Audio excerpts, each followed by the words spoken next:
Hey, I'm Ryan Petry here in Crested Butte, Colorado, about to start the best week ever. Woo!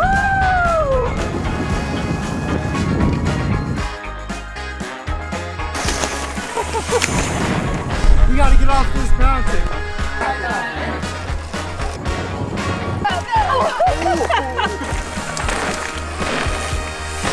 So this week I'm celebrating all the reasons that I love riding my bike. I'm gonna be riding from Crested Butte back to Boulder, Colorado, my hometown, stopping in Aspen, Leadville, Vail, Breckenridge, Winter Park, and then back to Boulder. At each stop, I'm gonna be meeting up with a different local rider who's gonna be showing me the best spots in town, as well as taking me on a classic trail ride. Plus, we'll be transferring from town to town, which will add up to over 300 miles over the week. 7 iconic mountain towns in 7 days. It's gonna be a whole lot of biking, but a whole lot of fun. I'm pumped. Let's get started. Okay, so these are all the best week ever routes. Crested Butte to Aspen, Aspen to Leadville, Leadville to Vail, Vail to Breck, Breck to Winter Park, and Winter Park to Boulder.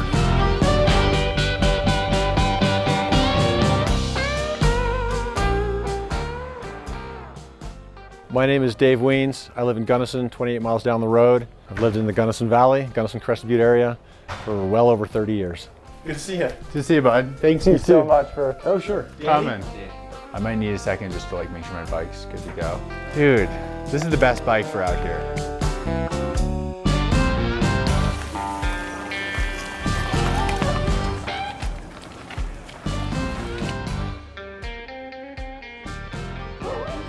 How'd you first get into mountain biking? Oh, it was early 80s when I first noticed the mountain bike. When I came back in 87, and I've lived in Gunnison now since 87, my buddies were racing bikes, so it was really easy just to slot in with them.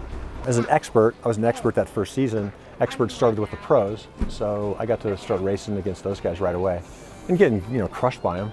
But at least you could kind of see, what it would take to keep up with them, and a very interesting time. So at what point did you start taking mountain biking seriously, where it was okay, I can actually maybe be able to do this and make money? I started taking it seriously right away because I was always competitive, and I had some decent results in the expert class. That was a half a season. I raced in 87 and then turned pro in 88, got myself up on the podium and earned myself a little picture in mountain bike action because that was the social media of the day. That was it. A name to watch, Dave Wiens. So what do you think about how Crested Butte's become this big destination? Obviously it's gotten quite a bit more popular. The mountains have really attracted a lot more people than, of course, when I first came here, but at some point I came here as a bit of an interloper compared to the people who were here then. Right. And a lot of people will lament how busy these places have become, and it's also it's natural. I mean, this is an appealing place. The quality of life is what I think is really starting to be important to people, and there's a good quality of life in a place like this, whether you're living here or visiting. It's just a fun place to be. So back in the late 80s and the early 90s, we would race through these alleys and use Elk Avenue. Racing through the alleys was super fun. So you guys just be ripping through these alleys? Yeah, oh yeah, just ripping up or down, and yeah, it would be a 10 or 12 lap race. Cool. So where are we going today? What's our ride of choice? So we're gonna do Baxter Gulch, the Carbon Trail, and Green Lake Trail. And it's one I like just because it's an easy ride from town. It's the closest really good sort of backcountry-ish single track loop to Crested Butte.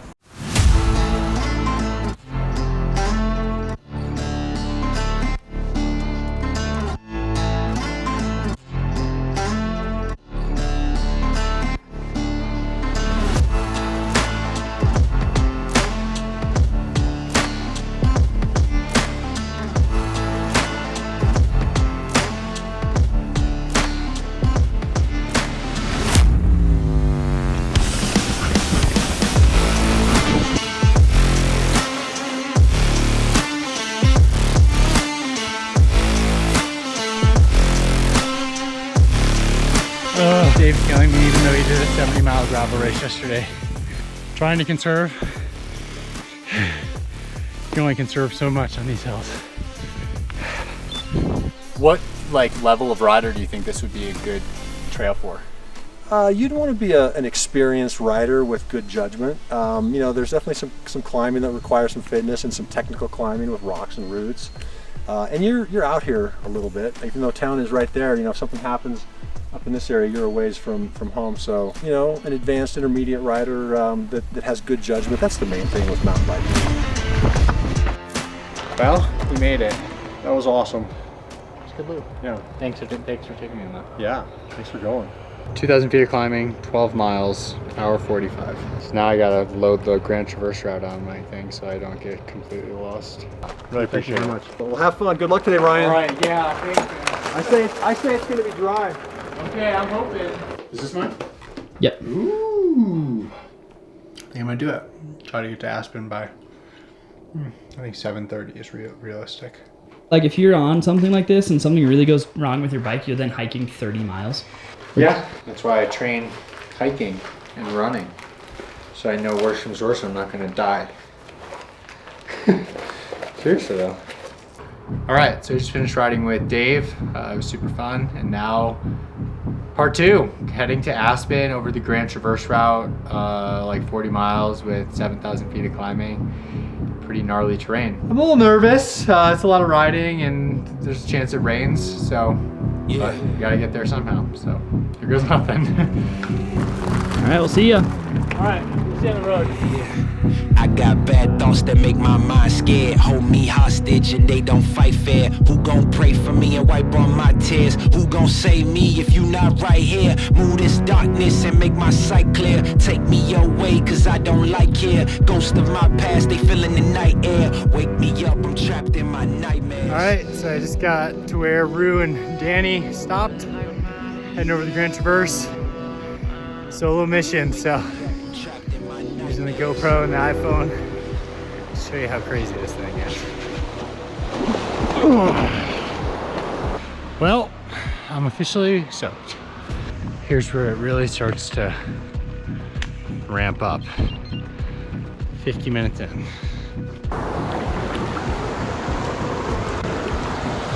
I'm 2 hours in, so I'm trying to stay on top of hydration.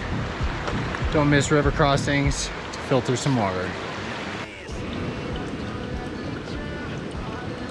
The flow of this filter is absolute garbage.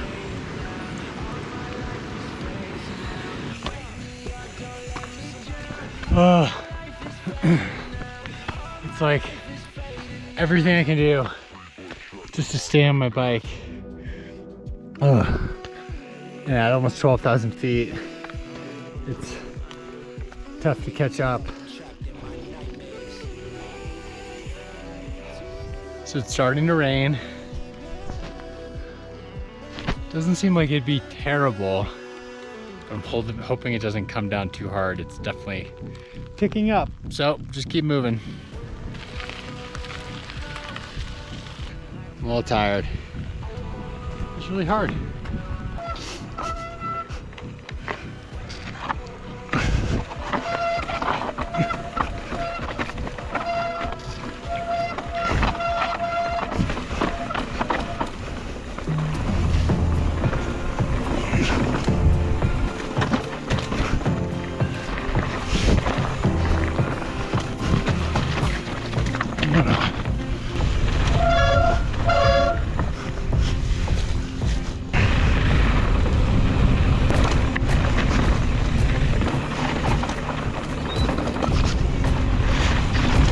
All right, so we're here on the top of Aspen. I'm happy to be here because I've been on the Grand Traverse route from Crested Butte for the last 5.5 hours and 6,500 feet of climbing. And it's all downhill into Aspen from here, so happy to stop and take in the view a little bit. I've never been so happy to see a ski resort in the summer. I was made for this.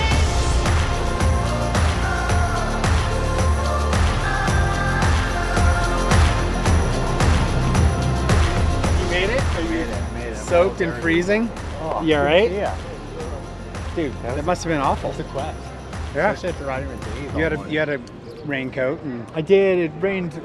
I wasn't fully prepared. oh my god. but I was good. I was worried, dude. You look Yeah. good. Nice Yeah. to see you. Good to see you. Yeah, Thanks man. so much for meeting. For sure. What? Do you want to get some food and have a beer? And Yeah, that'd be great. hang out? This is the spot, huh?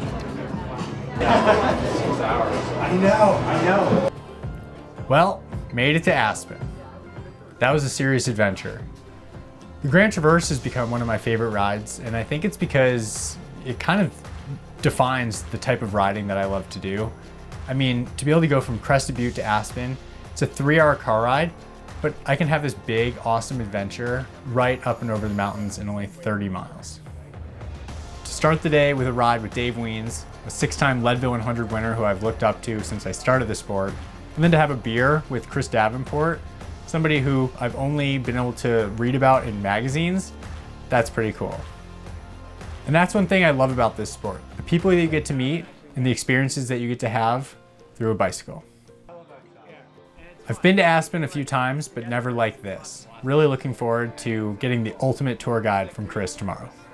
But first, I desperately need a shower and some sleep.